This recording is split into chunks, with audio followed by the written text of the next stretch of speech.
بیچاری کے روز سے دم توڑ رہی ہے، ڈر ہے خبر بد نہ میرے منہ سے نکل جائے۔ تقدیر تو مبرم نظر آتی ہے ولیکن پیران کلیسا کی دعا ہے کہ یہ ٹل جائے۔ تو پہلی بات میری ختم ہوئی، عالمی نظام خلافت دنیا کی تقدیر مبرم ہے، ہو کر رہے گی، اس میں کسی صاحب ایمان کو کوئی شک، کوئی شبہ، کوئی ریب نہیں ہونا چاہیے۔ البتہ اس کا اب دوسرا پہلو کیا ہے، اس کا آغاز کہاں سے ہوگا؟ اب وہ نقطہ کون سا ہوگا، نقطہ آغاز کون سا ہوگا؟ اس میں پہلی بات تو میں نے کہا جو شک کرے گا اس کا پھر ایمان مشکوک ہے، ہوگا، لازماً ہوگا، گلوبل ہوگا، پوری دنیا میں ہوگا۔ کہاں سے شروع ہوگا اس میں آپ اختلاف کر سکتے ہیں، لیکن مجھے تو دو حدیثیں تو ملی ہیں جن سے یہ اندازہ ہوتا ہے کہ یہ اس مشرقی خطے سے ہوگا، عرب کے مشرق کی جانب کسی ملک سے ہوگا، کسی خطے سے ہوگا۔ وہ حدیثیں بھی اب آپ پڑھ لیجئے پہلے، پھر میں کہہ رہا ہوں یہ خزانہ ہے جو ہم نے آپ کی خدمت میں پیش کیا ہے، کاش کہ آپ اس کی قدر کر سکیں، یہ حدیثیں آپ کو ازبر ہو جائیں، یاد ہو جائیں، لوح قلب پر نقش ہو جائیں۔ ہندوستان اور خراسان یعنی موجودہ افغانستان کا ذکر ابن ماجہ کی روایت ہے، عن عبداللہ ابن الحارث رضی اللہ تعالی عنہ قال رسول اللہ صلی اللہ علیہ وسلم یخرج ناس من المشرق یؤتئون للمہدی یعنی سلطانہ، یعنی سلطانہ، دونوں طرح سے پڑھ سکتے ہیں۔ حضرت عبداللہ ابن حارث فرماتے ہیں رضی اللہ تعالی عنہ کہ حضور نے ارشاد فرمایا مشرق کی طرف سے وہ فوجیں نکلیں گی، لوگ آئیں گے جو عرب میں مہدی کی حکومت قائم کریں گے۔ یہ مہدی کون ہوں گے اس کا ذکر میں ذرا بعد میں کروں گا، لیکن نوٹ کر لیجئے کہ مہدی سے پہلے لازماً کسی مشرقی علاقے کے اندر وہ نظام قائم ہو چکے گا، تب وہاں سے فوجیں آئیں گی نا۔ یہ مشرق کون سا ہے؟ عرب کے مشرق میں آپ چلیے، ایران بھی آ جائے گا، افغانستان بھی ہے، پاکستان بھی ہے، اور اگر اسے اور توسیع دیں تو ہندوستان بھی ہے۔ یہ ہے عرب کا مشرق، اس سے فوجیں جائیں گی۔ اس کا کیا مطلب ہے کہ اس میں سے کسی جگہ پر نظام خلافت پہلے قائم ہو جائے گا تاکہ وہاں سے فوجیں جائیں گی جو جزیرہ نما عرب میں حضرت مہدی کی حکومت کو قائم کریں گی۔ اب دوسری حدیث سنیے، یہ سنن ابن ماجہ کی حدیث تھی جو میں نے آپ کو سنائی، آپ نے پڑھی۔ دوسری عن ابی ہریرہ رضی اللہ تعالی عنہ،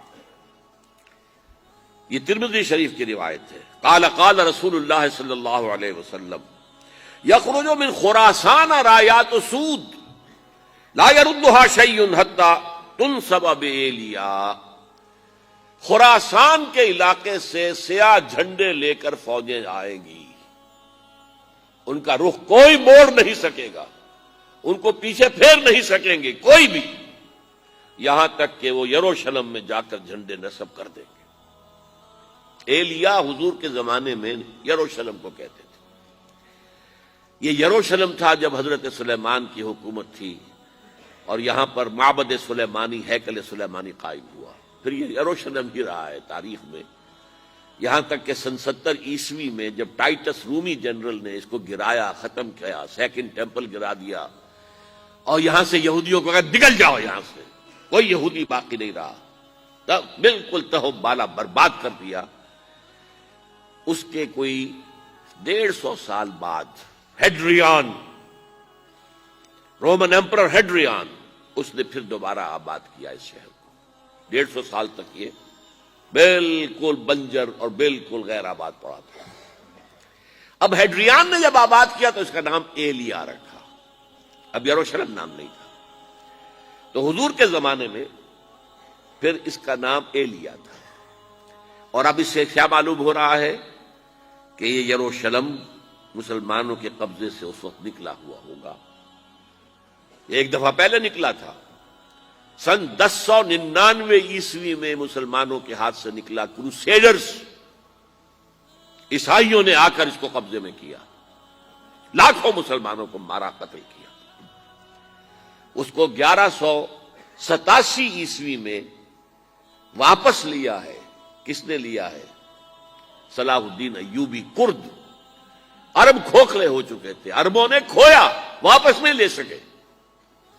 بہت حکومت کر چکے تھے، 400-500 برس کی حکومت کر کے، اور ان کے عیش اور ان کے آرام، اب ان میں جان نہیں تھی کہ وہ واپس لے سکے۔ واپس لینے والا گرم کرد خون تھا، صلاح الدین ایوبی۔ تو گویا کہ اب آپ سمجھئے کہ 88 برس تک عیسائیوں کا قبضہ رہا یروشلم پر۔ اب 1967 میں یہودیوں نے قبضہ کیا ہے، اور اب 38 برس تو ہو گئے، 88 نہیں تو 38 برس تو ہو گئے۔ لیکن وہ دور آئے گا کہ اب پھر لیں گے، لینے والے عرب بھی نہیں ہوں گے، خراسان کے علاقے سے فوجیں آئیں گی۔ یہ خراسان کیا تھا؟ ایلیا تو میں نے آپ کو بتا دیا، یروشلم کا نام ہے۔ خراسان اس زمانے میں ایک بہت بڑے ملک کو کہتے تھے۔ کچھ حصہ پاکستان کا بھی اس میں شامل ہے، کچھ حصہ ایران کا بھی ہے۔ ایران کے اس حصے کو اب بھی خراسان کہتے ہیں، وہ ایک صوبہ ہے۔ خراسان ایک صوبہ ہے ایران کا، چھوٹا سا۔ پاکستان میں خاص طور پر یہ جو علاقہ مالاکنڈ ایجنسی کہلاتی ہے، اس سے اوپر جتنا علاقہ ہے، اور یہ جو واخان کی ایک پٹی آتی ہے اوپر، واخان افغانستان کی ایک پٹی سی دم سی چلی آتی ہے، جو جا کر چائنا کی سرحد سے مل جاتی ہے، یہاں سے لے کے یہاں تک یہ جو مالاکنڈ کا وہ درہ ہے اور پہاڑ ہے، یہ بھی خراسان کا حصہ ہے۔ باقی تقریباً 2/3 آف افغانستان ساؤدرن حصہ نہیں ہے خراسان کا حصہ، یہ سیستان کہلاتا تھا، یہ خراسان نہیں ہے۔ لیکن یہ کہ اوپر کا 2/3 آف افغانستان، اور اس کے ساتھ یہ جو عرب، جو اب یہ ترک ممالک آزاد ہوئے ہیں سوویت یونین کے ڈسولوشن کے ساتھ، یہ سارا علاقہ کہلاتا ہے خراسان بزرگ، دی گریٹ خراسان۔